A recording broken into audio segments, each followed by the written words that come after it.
Hello and thanks for joining us on another episode of Agenda 2030. On today's episode, we will once again be giving you insight into the impact of the implementation of the Sustainable Development Goals, popularly known as the SDGs in Nigeria. I am Toyin Nkamiang John. Do stay with us. Welcome back. The National HIV and AIDS and Reproductive Health Survey of 2012 found very low uptake of HIV testing in Nigeria. The lack of HIV care centers, testing sites, and treatment sites presents problems for the Nigerian population. In recent years, sustaining domestic funding for HIV responses has become a priority of donors. Nigeria has also begun developing investment cases for its 6 most affected states to mobilize domestic resources and make state-level responses more effective. The funding of Nigeria's HIV response remains challenging. Funding problems arose in 2016 following an audit of NACA by the Global Fund to fight AIDS, malaria, and tuberculosis. On today's episode, we will be taking you through some federal government strategic response to the prevalence.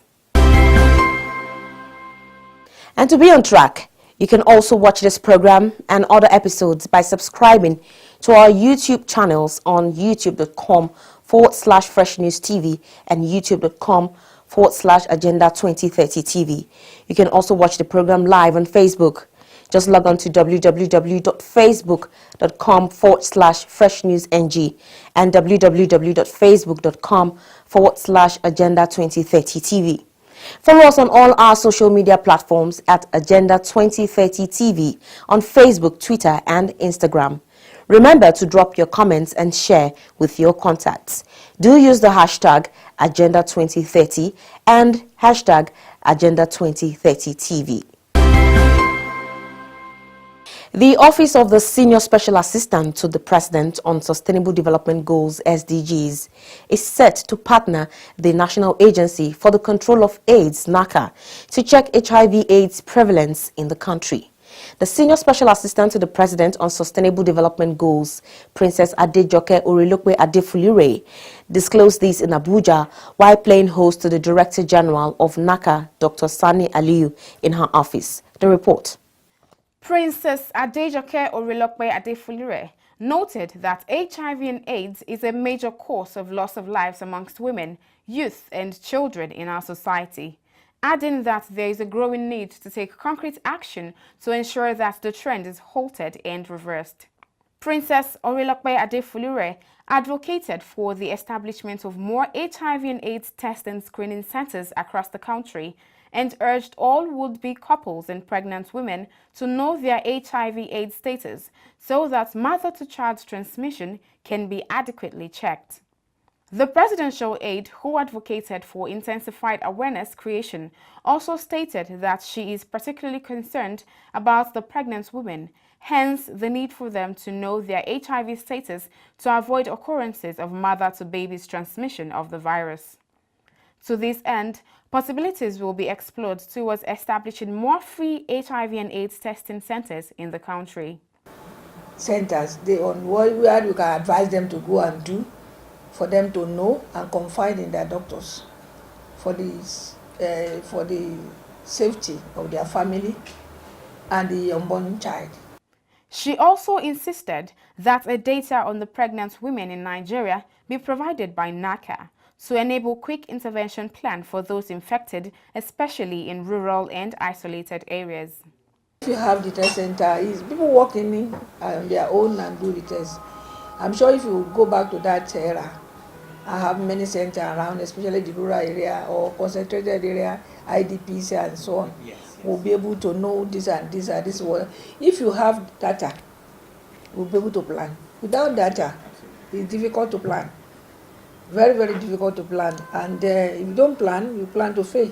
Apparently worried by the current statistics of the prevalence, the Director General of NACA, Dr. Sani Aliyu, stated that out of the 3 million Nigerians infected with HIV virus, half of them are women and children living in rural areas, asserting that 80 million Nigerians from available statistics do not know their HIV status.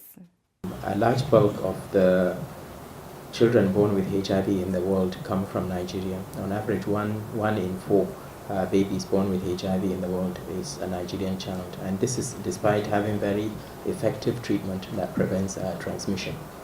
There are countries in the world that have completely eliminated HIV transmission among babies, completely. Whereas in Nigeria, we still struggle very much with this.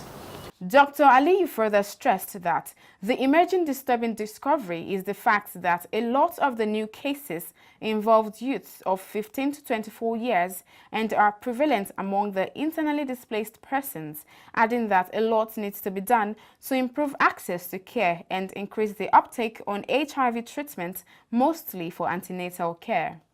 One of the problems with pregnancy and HIV is the poor demand creation. A lot of our women actually do not know how important it is to have a HIV test when they are pregnant, because having that test not only allows them to live longer, because if you're on treatment, your lifespan actually normalizes, but it actually prevents transmission to the child. The NACA boss was, however, optimistic that the partnership with the Office of the Senior Special Assistant to the President on Sustainable Development Goals will go a long way in reducing the scourge. As part of her campaign for the attainment of relevant goals of the SDGs, wife of the President, Mrs. Aisha Muhammadu Buhari, has advised women to use their voting power to influence the entrenchment of democratic values of probity, accountability, and the rule of law in order to guarantee peace, stability, and growth in Nigeria. She said this can only be achieved by electing the right people for the right positions. The report. Mrs. Buhari was speaking during the courtesy visit by the Resuscitation Committee of the Jam'iyyar Matan Arewa, a non-governmental organization, on Tuesday, May 15, 2018 at the Presidential Villa, Abuja. She urged the NGO to encourage women not just to select the best candidates and vote for them, but to also contest elective offices themselves. With the number that women have, they can influence any election in this country. Your organization can encourage them to participate in politics rather than encouraging them to vote. It is high time for us to stand up for the rights of our children. The rights of our children, that is, having the right women at the right places, especially in decision-making bodies. She added that the struggle for gender parity in Nigeria has been a long-standing one with as many shortcomings as there are successes, but we will continue the struggle until we reach a situation where the interests of women are protected and achieved. The wife of the president commended the NGO for thriving for over 50 years, saying she's optimistic that the dreams of the founders of the NGO will come to fruition. Jam'iyyar Matan Arewa is one of the oldest interest groups that protects the interests of northern women, in particular and generally in Nigeria, with a track record of many successes along its path of struggles. I'm also delighted that this NGO is still thriving with such important women running its affairs. I'm optimistic, therefore, that the dreams of the founders of this NGO will come to fruition. The struggle for gender parity in Nigeria has been a long-standing one, with as many shortcomings as there are successes. But we will continue to struggle until we reach a situation that will guarantee that the interests of women are protected and achieved. Earlier, the chairperson of the NGO, Mrs. Aisha Pamela Sadoki, said the NGO has over the years made its mark by supporting the cause of women and made contribution towards addressing societal challenges of street children, drug abuse, school dropouts among girls, and low political participation by women. She said the NGO will continue to be an advocate in these areas. She commended the work Mrs. Buhari is doing for women and children through the Future Assured Program, FAP, promising to support her in this regard. Highlights of the event was decoration of Mrs. Buhari as Grand Patron of the association. We all are aware of the present societal changes such as rape, kidnapping, terrorism, street children, rate of school dropout amongst girls, drug abuse, many other societal ills, unemployment, and low political participation by our women. We therefore need a collective voice to speak for the voiceless, and GMA is being prepared and positioned to be that voice. We are therefore happy and willing to support you in all that you do as the mother of the nation and as our grand patron of the Jama'iyya Matan Arewa.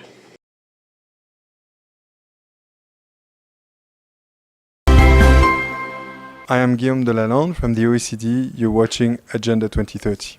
Agenda 2030, showing on this channel. Agenda 2030, leaving no one behind.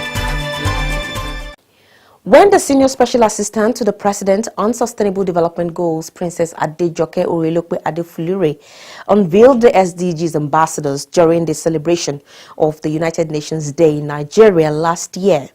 The objective was to enlist the selected notable celebrities as key stakeholders that will be committed to taking concrete actions for the effective implementation of the Sustainable Development Goals in Nigeria. Some of the ambassadors have indeed kept faith with the agenda by impacting indigent Nigerians around them. On today's episode, we bring to you a report of the empowerment program by music star Nansel Nimiel, popularly known as Zidon Paparella. Hello everyone, I'm Ayomide. I took part in a photography training sponsored by Zeki, Zidon Empowerment Chain Initiative that took place in Omoiko Studio. The training started 4 weeks ago, and I came here with the aim of being able to handle the camera perfectly and being able to take great photos at the end. I can proudly say I can do so now. We were taught every part of photography. We were taught Photoshop, how to edit, how to set the aperture, speed, ISO, and stuff like that.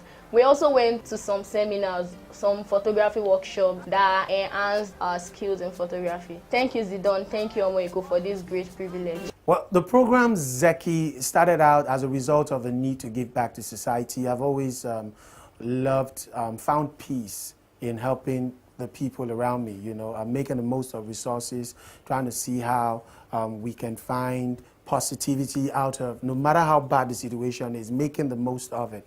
So I've been doing a lot of things in the background for a bit. I've never felt the need or the urge to document them until sometime last year in 2017 when I was honored with the ambassadorial title of an SDGs Ambassador for United Nations and of course Nigeria, and that kind of like inspired me to want to do more than I've been doing. So that gave birth to Zeki, the Zidon Empowerment Chain Initiative.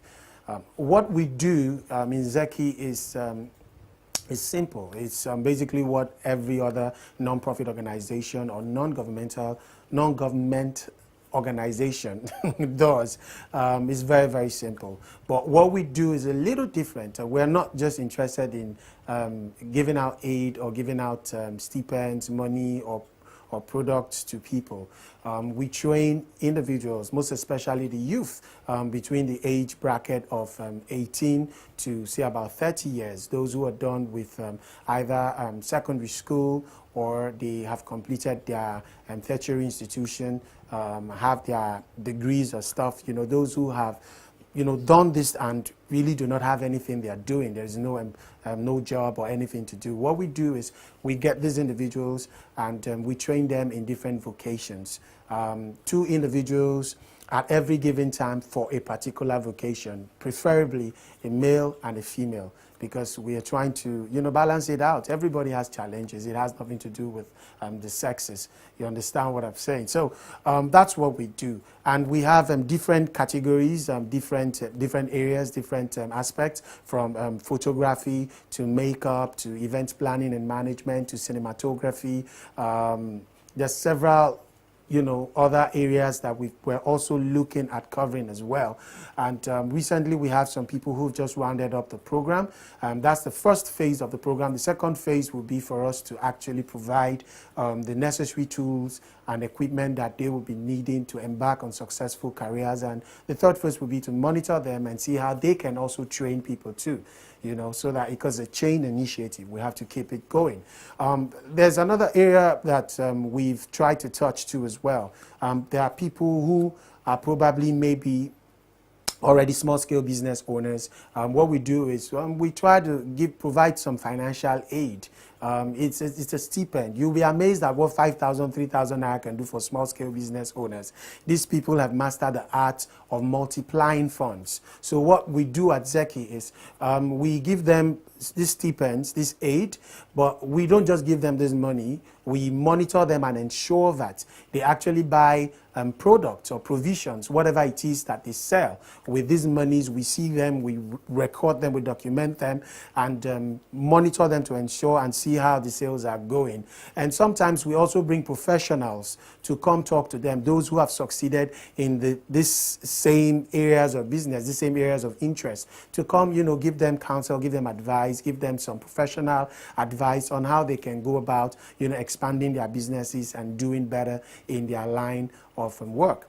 Zeki is here to stay. The Dawn Empowerment Chain Initiative is a project after my heart, and I want to do this till I die. And I pray that even when I'm long gone, that the legacy, you know, will be carried on by some other people. This is something I see that is bigger than me. I find peace, you know, doing what I do. I go to bed at night and I sleep very peacefully. I want to say a big thank you to the Office of the Special Advisor to the President on the Sustainable Development Goals for the United Nations.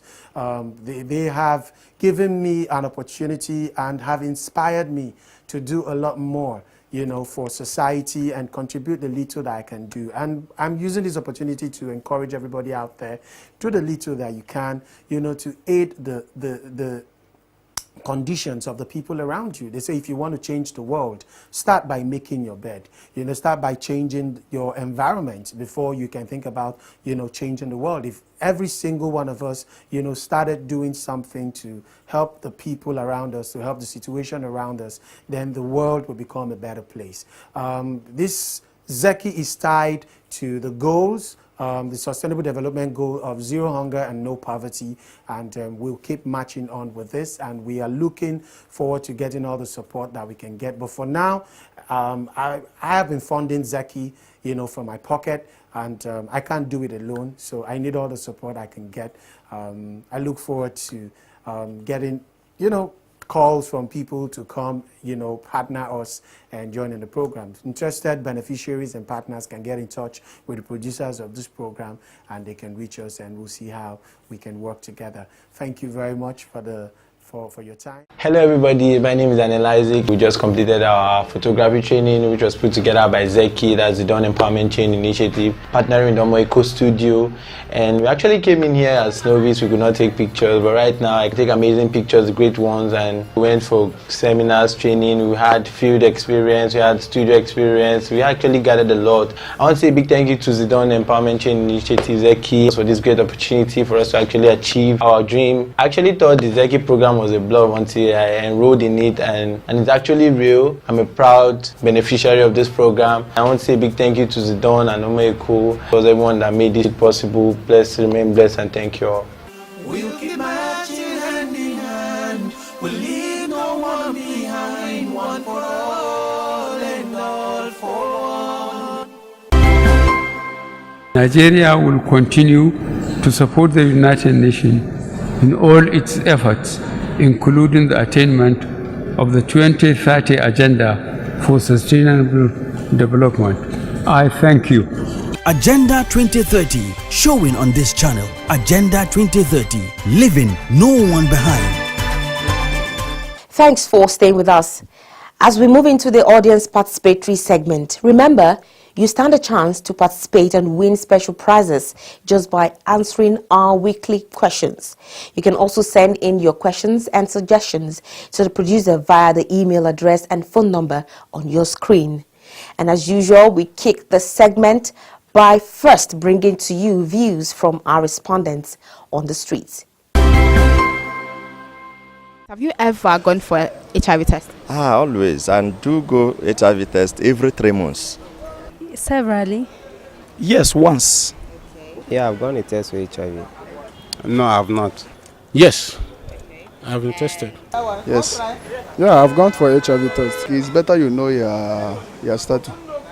So, but most people wouldn't like to go for HIV testing. Why do you think that is? It's just about the stigma.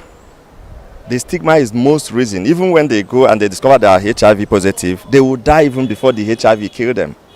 So that's why some people are running out of it. I know in my office, the day they came for HIV test, many people ran away that they don't want to do. If they want to die, let them die. But as it's not proper.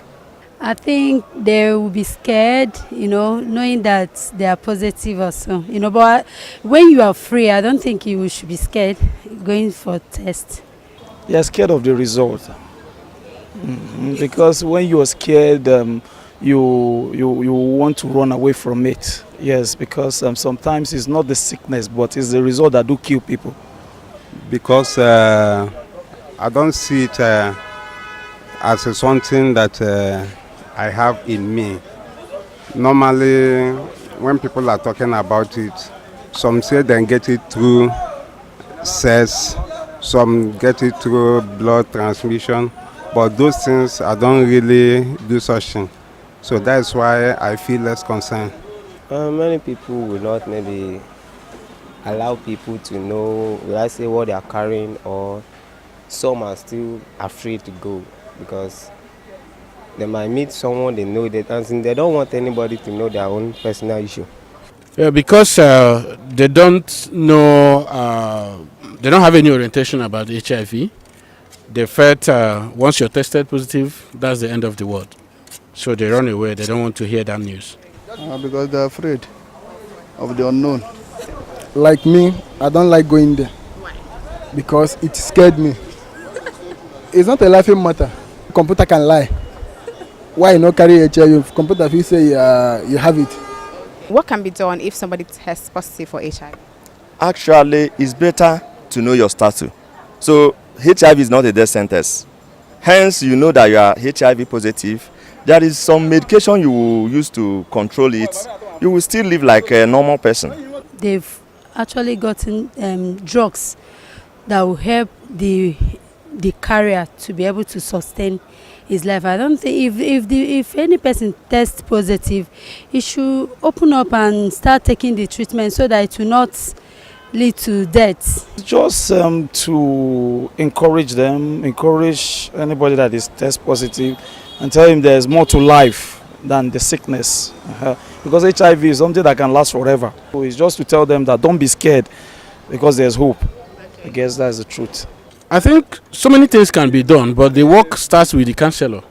The counselor needs to counsel the person very well before going for the test, so that when he or she has his result or see his result, the person will be able to cope with it and carry on with the drugs. What the person has to do is that you have to look for the drugs for it. You can't just give up that like that. But do you know about antiretroviral drugs? Yes, I know about antiretroviral drug. It's a supplement that help keep a patient, and the person needs to follow up regularly. Then you can live your normal life. No. Yeah. Yes, it keeps you for a long time. It makes you to live long, Abby. Yeah, I know about it. Have you ever gone for HIV testing? No. Why? Why haven't you? Nothing do me. I trust myself. Welcome back. Last week we asked, the SDGs is a successor framework to the Millennium Development Goals, true or false? Certainly the answer is true. The SDGs is a successor framework designed by world leaders to complete the unfinished business of the MDGs and help address the lingering issues of giving sustainable development to the citizenry. For our question for the week, the issue of health and well-being are addressed in which of the goals of the SDGs? Do send your answers to the number and email on your screen. Do endeavor to include your name and your phone numbers in your response. Remember, you can always watch this program and other episodes by subscribing to our YouTube channels on youtube.com/Fresh News TV, and youtube.com/Agenda 2030 TV. You can also watch the program live on Facebook. Log on to www.facebook.com/FreshNewsNG and www.facebook.com/Agenda 2030 TV. Follow us on all our social media platforms at Agenda 2030 TV on Facebook, Twitter, and Instagram. Remember to drop your comments and share with your contacts. Do use the hashtag Agenda 2030 and Agenda 2030 TV. And that's our package. Thank you very much for being part of the program. I am Toyin Nkamiang John. We will see you again next week. Until then.